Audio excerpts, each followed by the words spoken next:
com essa troca que a gente vai ter aqui é muito rica, porque a transversalidade de disciplinas é o grande desafio do profissional do marketing hoje. A nossa ideia hoje aqui é apresentar como engajar o consumidor na proposta de valor da marca. Isso diminui esse custo de transação, né? Diminui esse custo de você vender o teu produto, vender o teu negócio.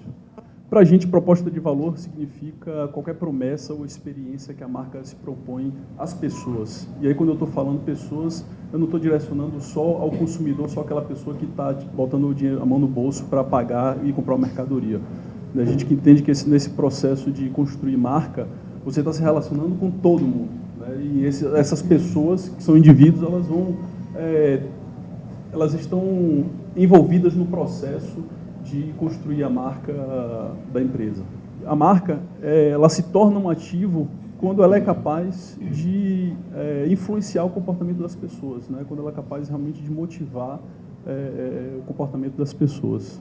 A tecnologia está impactando na forma que o indivíduo está se relacionando com o mercado, está dando muito poder ao consumidor, a esse indivíduo. Então, ele não quer mais ser tratado como um público-alvo, né? Ele quer ser tratado como uma pessoa que tem crença em valores e que ela quer engajar nessa proposta de valor da marca. Ela quer dialogar com a marca. Eu começo com uma frase de Sam Walton, o fundador da Walmart. Ele disse o seguinte, nos anos 60, há somente um chefe, o consumidor, e ele tem o poder de demitir do presidente ao boy de uma empresa apenas gastando seu dinheiro em outro lugar. Portanto, é o seguinte, as empresas que não forem centradas no consumidor dificilmente vão conseguir sobreviver num mercado cada vez mais competitivo. As empresas, elas precisam se livrar da mentalidade dos silos para poder integrar as atividades de marketing e comunicação e pensar numa mensagem consistente e coerente em todos os pontos de contato com o consumidor. Porque o consumidor, por sua vez, ele circula num ambiente totalmente integrado por todos os pontos de contato. Então, se eu digo na minha comunicação, no comercial de TV, que eu sou o banco que tem o melhor e mais ágil atendimento, não posso demorar 18 horas para responder um tweet e muito menos 5 dias úteis para responder um e-mail de um cliente. Duas coisas que eu quero destacar que são fundamentais para uma estratégia de comunicação e marketing integrados bem-sucedida. Então, ponto 1 é conhecer a jornada de decisão de compra do consumidor e ter claro quais são os pontos de contato que realmente afetam essa decisão. E o ponto 2, esse eu vou falar, e o ponto 2 eu vou deixar para o Marcelo falar um pouco mais, que é analisar os resultados das iniciativas de marketing e comunicação, o que é digital, mais tradicional, porque hoje se mede muito apenas o que é digital e não se mede a interação entre as mídias, que é o que realmente funciona para sensibilizar o consumidor.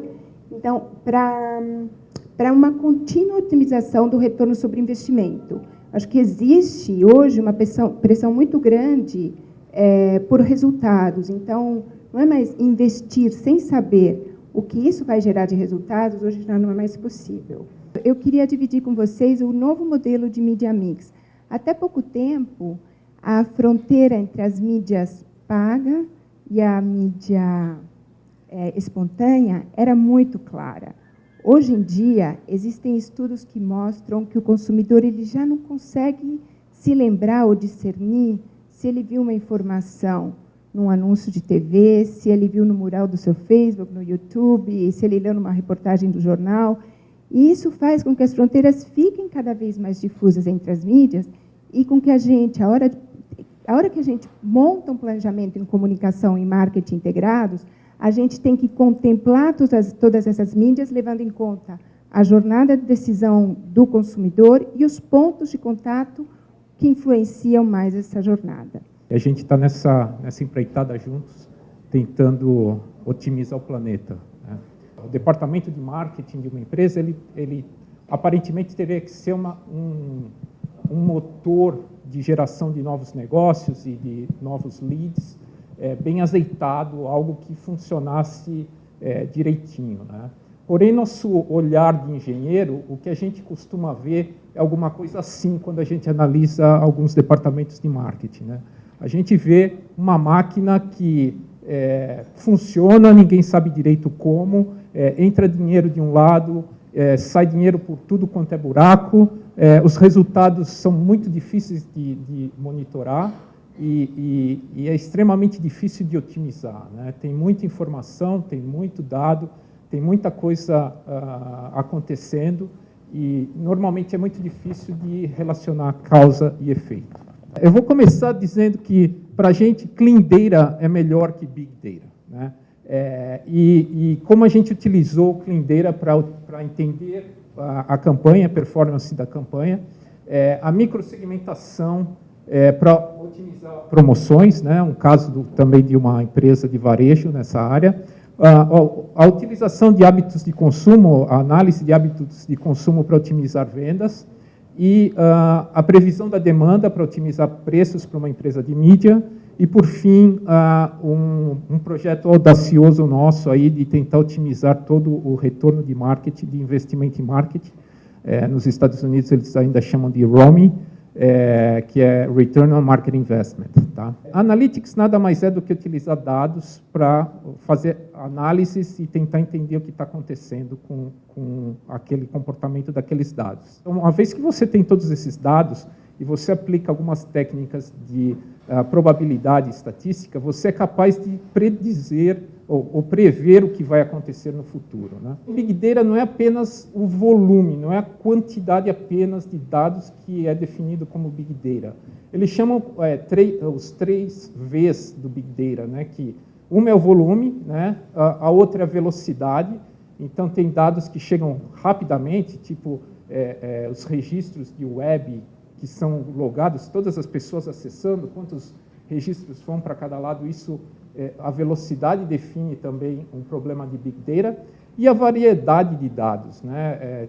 Esse é o outro lado, e esse é um dos lados que a gente está enfrentando cada vez mais com diversas empresas, é a variedade de dados num formato completamente diferente e vindo de fontes completamente diferentes.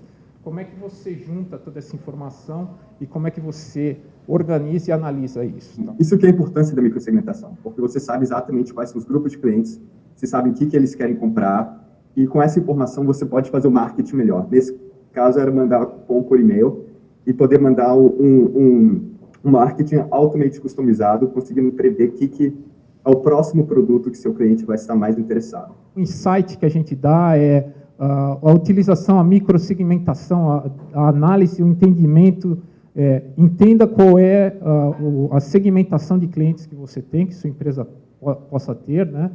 Isso é extremamente eficiente para otimizar a performance das suas promoções. Entender o hábito de consumo, você pode perceber algumas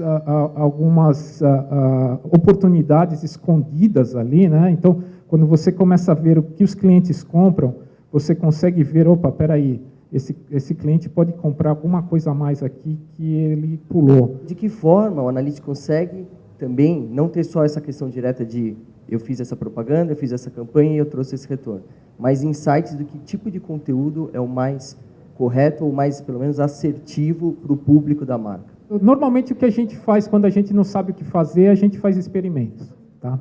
Então, a gente começa por aí. Quando a gente não tem a menor ideia do que fazer, a gente fala, bom, vamos... A gente tem duas técnicas. Uma é analisar a variação de conteúdo que você fez no tempo e ver qual foi a reação disso em alguma unidade de resposta, seja ela número de artigos ou número de pessoas que ligaram para o seu telefone dizendo que o artigo foi o máximo, ou número de pessoas que visitaram o teu website, o que a gente chama de proxy, né? Que até a primeira versão da nossa apresentação, a gente explicar o que era proxy, eles quase me mataram aqui, falaram, não, o pessoal vai ficar louco aí, nem vai nessa linha.